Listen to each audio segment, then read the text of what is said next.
que dis-je, une série de programmes dans un grand programme qui s'appelle Burundi Prophetic Crusade. Un programme qui va commencer du mercredi 9 au dimanche 13 septembre. Des programmes avant et après-midi, des conférences, des croisades. Nous allons expérimenter la gloire de Dieu et j'ai très hâte d'y être. Le mercredi 9 et le jeudi 10, de 9h à 12h, nous aurons une grande conférence, Revival School of Ministry. Nous aurons une grande conférence de serviteurs de Dieu, apôtres, prophètes, pasteurs, docteurs, évangélistes, présidents de ministère, bergers de cellules, collaborateurs de pasteurs, chrétiens, chrétiennes aspirants au ministère. Nous serons tous là très nombreux dans la salle Jean-Paul II. Nous allons nous retrouver là afin d'écouter la parole de Dieu. En un peu moins de 25 ans de ministère, Dieu nous a permis de passer par beaucoup de choses, par des succès, par des échecs, par des hauts, par des bas, par des persécutions, par des félicitations. Et toutes ces choses nous permettent aujourd'hui, par la grâce de Dieu, de venir vers vous et de vous donner des clés, vous parler du thème, comment passer d'un ministère naturel à un ministère surnaturel, d'un ministère local à un ministère. Nkuko mubibona yari bihayanishwa bisanzwe bica ngaha kuri televiziyo yanyu ya BTV. Nkuko mubona iyi ni video gituba tuyigumijemwo nuko ari igikorwa kizotangura ku munsi w'ejo. Akaba ari prophète muvugishwa by'ukuri navuga nkuko babivuze ejo twashoboye kwakira abasanzwe ko barategura ico ni croisade nini cyane izomara kuva ku munsi w'ejo kugera ku munsi w'Imana, aho ari croisade novuga ngo iri prophétique cyangwa y'ubuhanuzi ku gihugu, kuri famille, kwanza kuri famille zacu, ku gihugu no ku gatwe ku muntu wari we wese. Ni novuga ngo rero ngo ni croisade bitiriwe Burundi Prophetic Crusade. Akaba nkuko muyibona ni prophète Joel Tatu. Twari dukunze kumubona hari haheze igihe, ariko mu prophète akunze kuza ngaha mu gihugu cacu. By'ukuri novuga igihe cyose abaje hari ikintu gikoreka mu bantu. Rero murabona urutonde ejo zo bari isaha 3 barashoboye kubisigura neza neza.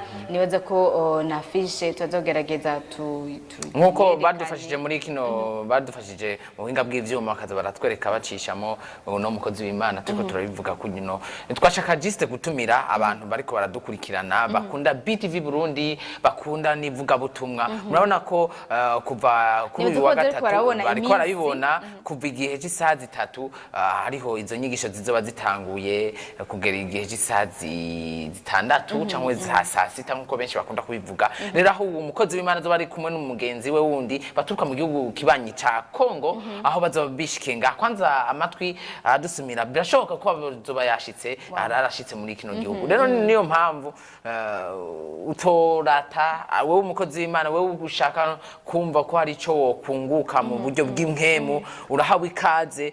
Novuga kuri aya masare hariho kuri Jean Paul II nkuko bari King's Conference, aho bazoba bariko barakorera. Mugabo aho bazobanza kuri Jean Paul II babanze bigishe niki inyigisho muzogenda murazironka uko bukeye ko bwije babarati no munsi dukorera ngaha, no munsi dukorera ngaha. Rero urahawe ikaze ukunda gukurikirana ibiganiro byacu, ukunda gukurikirana BTV Burundi, urahawe ikaze kugira ngo bigende neza. Ku munsi w'Imana rero azoba ari shosho, aho bizoba biri kuri Kamuha, aho bizoba bifise novuga ngo muzika, abakunzi mu muziki w'Imana, abakunzi b'ijambo ry'Imana, abakunzi ku munsi rero w'Imana. Ntimuze murate uwo mwanya nkuko type twamwakiriye muri kino kiganiro kumwe na mugenzi we. Baratubariye ngo ni bano bakozi b'Imana ni gake bishoboka ko bahurira mu gihugu kimwe. Rero twateye biteka mu Burundi, twateye biteka kugira ngo twakire novuga ngo bano bakozi b'Imana. Rero abanyagisagara abo muri kino gihugu cacu cy'u Burundi, abategetsi batandukanye, uko umuntu wese angana, abapastor bose barahanamagariwe kugira ngo baze bumvirize icimana ivuga kuri kino gihugu cacu cy'u Burundi, icimana ivuga kuri mbuno novuga ngo ku miryango yacu ya hano igize kino gihugu cacu cy'u Burundi. Si nivyo gusa, urumva bavuze neza ko bizotangura ejo isaha 3 mu nyigisho bazotanga inyigisho ku bantu basanzwe bafise ama ministère abasanzwe bafise ivyo barongoye amaglize cyangwa naho hari undi yumva umenga atera ikindi kintu yahamagariwe ariko ntarabona neza ntibiboneka neza abose baratumiwe kuhashika ndetse bavuze ko hazoba hari umwanya wo gusengera abagwayi ingorane zitandukanye ibimuga iki byose mwumvise ko ku munsi wa Mungu ni gushika kuri terrain yo kumusaga kugira vy'ukuri ndetse abantu bose biteguye no mu buryo bwo kwizera kuko ushoboza Imana gukora mu kwizera bukorera mu kwizera kandi bimeze neza reka twakire no munwanyi ku murongo kugira ngo twumve neza na neza ko azitaba allo acegenda twagira tumubaze ati mbega uzitaba croisade ya Burundi prophetic ariko ni kubuntu kwinjira muri ayo manuze yose ni kubuntu nta ngorane kabisa uraho wikaze kandi turavyemeza natwe bw'inyene ni kubuntu kabisa nkuko tipe yabivuze ejo nta mpamvu nimwe ihari yo gusiba kuko nta yihari kandi twizera neza ko bizogenda neza ejo twashoboye gusengera hamwe mu kurangiza nta twizeye ko bizogenda neza rero mwavyumvise amasaha azoba ari guhera mu gatondo saa 3 bivanye n'umwe wese kuko asanzwe aba arimwo nimba hari ministère umuntu asanzwe arongoye canke akoreramwo wese nuko haja ndetse baravuze ko ari n'undi munsi kuko ariho benshi asanzwe bavuga ngo ubunye nta prophet wakihari prophet bari bahari ubwa mbere niki aho bose barahamagariye kuhashika kugira vy'ukuri bashobore gutahura ko ivyo bigisha si ibintu bivuye mu muyaga si ibintu biyumviriye gusa ariko ni ibintu bisanzwe bihari kandi biri mu ijambo ry'Imana rero mwese murahamagariwe kuhashika ndetse no kwitegura mu buryo bw'impemu n'imyanya yanyu twiza kubizogana neza ikindi naco twobabarira nuko muri ico gikorane hazobaho umwanya mwiza wo gusengera abagwayi abagwaye novuga ngwara zitandukanye izidakira y'abasida iki byose byabigwara bikomakomeye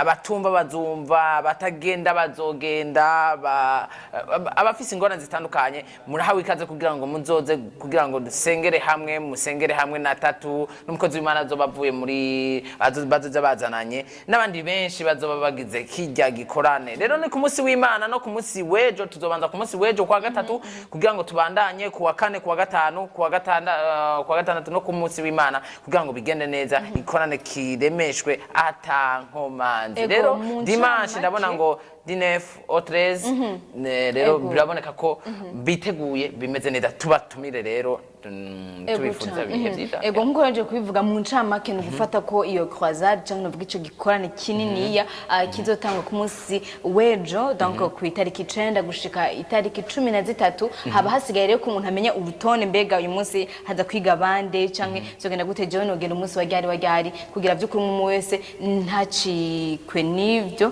kuko izo nyigisho zose ndizera ko aba yarongowe kandi aba yumva yahamagariwe gukora ikorwa nk'ico rero vy'ukuri twifuje kuzogira indwi nziza ndetse no kuzohezagirwa hamwe twese kuko igikorwa cyacu abari ruguru turabatumiye mu manuke mu sidukane niyo nka kugira ngo muze mwiyakirira umugisha w'Imana mwumve n'ubuhanuzi ku miryango yanyu rero nuko reka tubahe mu kugira ngo mugakurikirane neza ga spot publicitaire amatusha twongera tugaruke tubashiramo indirimbo zitandukanye muri ko muragenda mudusaba twagiye na tatu ahari karaduha rendez-vous.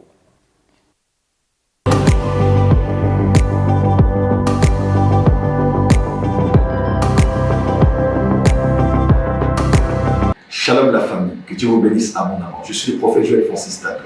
Après 3 ans en absence, il plaît à Dieu que je revienne encore chez vous, chez moi, chez nous, au Burundi, à Bujumbura, pour un grand programme, que dis-je, une série de programmes dans un grand programme qui s'appelle Burundi Prophetic Crusade. Un programme qui va commencer du mercredi 9 au dimanche 13 septembre, des programmes avant et après-midi, des conférences, des croisades. Nous allons expérimenter la gloire de Dieu et j'ai très hâte d'y être. Le mercredi 9 et le jeudi 10, de 9h à 12h, nous aurons une grande conférence, Revival School of Ministry.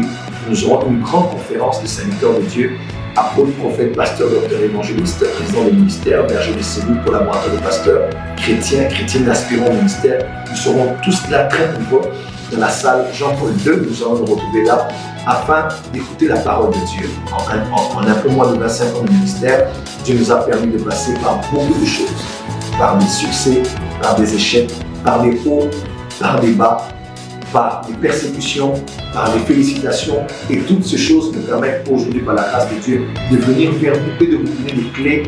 Vous parlez du thème, comment passer d'un ministère naturel à un ministère surnaturel, d'un ministère local à un ministère international, un ministère qui a un impact qui va au-delà de nos nations et au-delà des générations. Bref, un ministère transgénérationnel. Nous donnerons les principes et nous allons prophétiser pour vous et vos impacts dans le prophétie. Et pour la grande clôture, le même vendredi 11, samedi 12 et dimanche 13, de 15h à 19h, nous serons très nombreux pour le plus grand programme, le méga programme de clôture qui s'intitule Burundi Prophetic Crusade. Nous serons là pour clôturer ce méga programme dans une croisade d'évangélisation afin de gagner les âmes à Jésus-Christ qui revient bientôt et de pouvoir prier pour différents cas. Venez en famille, venez avec vos amis. Voici ce que vous voyez dans la Bible, ce que nous avons appris dans l'Ancien Testament. Au nom de l'histoire de l'Église, c'est ce que nous allons vivre de nos yeux, expérimenter la gloire de Dieu nous-mêmes. J'ai hâte de revenir à Bujumbura, de revenir chez nous et par la grâce de Dieu d'apporter quelque chose que Dieu m'a donné de recevoir et de m'apporter à vous. J'ai hâte de vous retrouver. Soyez très nombreux. Mercredi, jeudi matin, mercredi, jeudi soir, vendredi, samedi matin et vendredi, samedi soir au grand terrain de Kamboua. Nous serons là pour expérimenter le Jésus qui est le même hier, aujourd'hui et pour l'éternité. C'est votre programme, c'est mon programme, c'est notre programme. Soyez là très nombreux. Burundi Prophetic Crusade 2020, c'est maintenant.